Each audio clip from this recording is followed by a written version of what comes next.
Hi and good evening. I promised yesterday that we were going to start a series of persuasive language. One of the things that I'm really good at helping people, especially with presentations, talks, speeches, is about how do we become more persuasive in our everyday language. So good evening, welcome on board, and let's get started. One of the things that most people do or try and do is to be direct about what they want. But that's not very persuasive. So like I said yesterday, persuasion helps you bypass the conscious resistance to what it is that you're saying and allowing you to implant ideas, suggestions into the unconscious mind that will then start to build an idea. So if you think about what television does and what advertising does, is in the beginning they will, put an advert up on TV. They don't expect that a lot of people are going to go there and then and actually go and buy the product. But because they repeat the same process with the same message, creating the same uncomfortable feelings and the same fear, eventually people are going to start thinking about it, because that's what happens with persuasion, is that we plant an idea that then starts to grow. So the question is, well, how do we do that? So one of the ways that you can do this quite happily and easily is by creating sentences that use adjectives and adverbs. So if I say to you that you will learn persuasion, straight away you can probably hear in your mind going, yeah, but how? What is the process? How do you know I'm going to learn persuasion? So the resistance is already happening in the conscious mind. However, if I say to you, you're going to learn persuasion easily, the command is you're going to learn persuasion, but because I put the word easily, suddenly the focus goes away from you're going to learn persuasion. That idea has been planted, so now the unconscious mind is accepting that, and the only question now that comes in is, well, what does easily mean, and what do you mean by easily?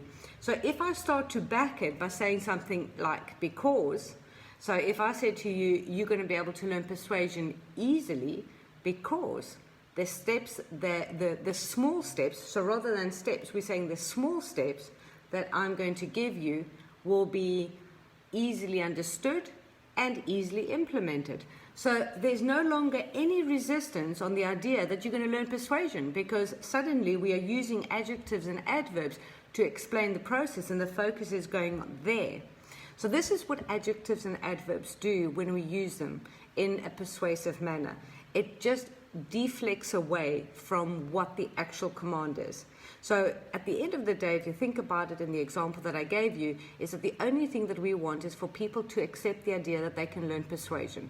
How they're going to learn it, how quickly they're going to learn it, we can play around with that. But as long as there's no resistance in the idea of learning persuasion, then everything else can happen. So have a look at what you can do. Think about commands, think about things that you would like to say to your clients, things that you would like to say to your team, and ask yourself, by using an adjective or an adverb in that sort of sentence, does it deflect away from the resistance? And again, something that I said yesterday, so of course that video, because it turned itself upside down, I've taken it down. But one of the things that I said, because people ask me, isn't persuasion manipulative? Of course it is. But if you're using it for the better good of, your team, or for the better good of your client, or the better good of the audience that's listening, what is bad about that? What is bad about that manipulation? So the good or the bad from the manipulation comes out of the person's values and belief systems that they have. If they're only thinking about themselves and their benefits, then they can misuse the idea and the power of manipulation. Is that good? No.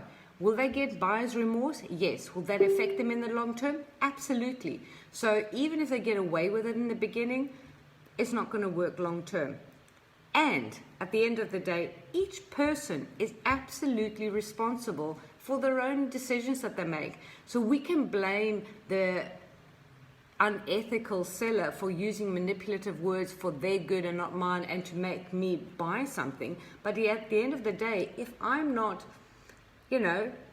aware in myself and realize that actually this thing that he is manipulating me to buy, I don't need, then that actually is down to me.